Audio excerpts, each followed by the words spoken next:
So, hi guys! Welcome to my channel. So, eto, nandito kami ngayon sa Sumo Market, Daang Hari. So, dito kami tumatambay guys tuwing Sunday. So, ngayon, sinusubukan namin magpalipad ng ating DJI Flip.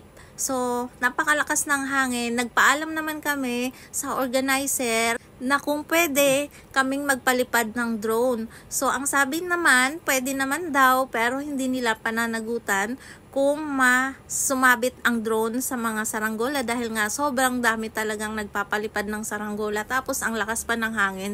Kaya naman, nagpalipad lang kami ng saglit at hindi namin nakuhanan talaga yung buong Sumo Market. So, abangan nyo na lang sa susunod guys kung kaya namin na magpalipad na walang mga nagpapalipad ng saranggola. So, ito yung ating kuha ng drone shot natin. Enjoy!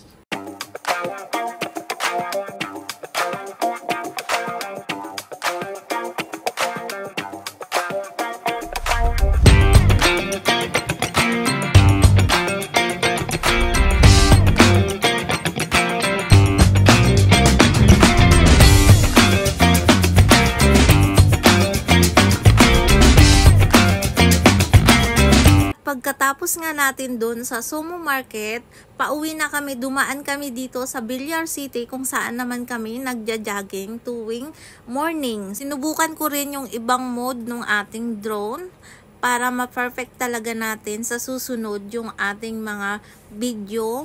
So ayan guys, enjoy ulit dito sa aming nakuhang mga video shot. Kaya naman, enjoy guys! Dito pala paggabi na siya, kaya makikita nyo na medyo madilim na siya.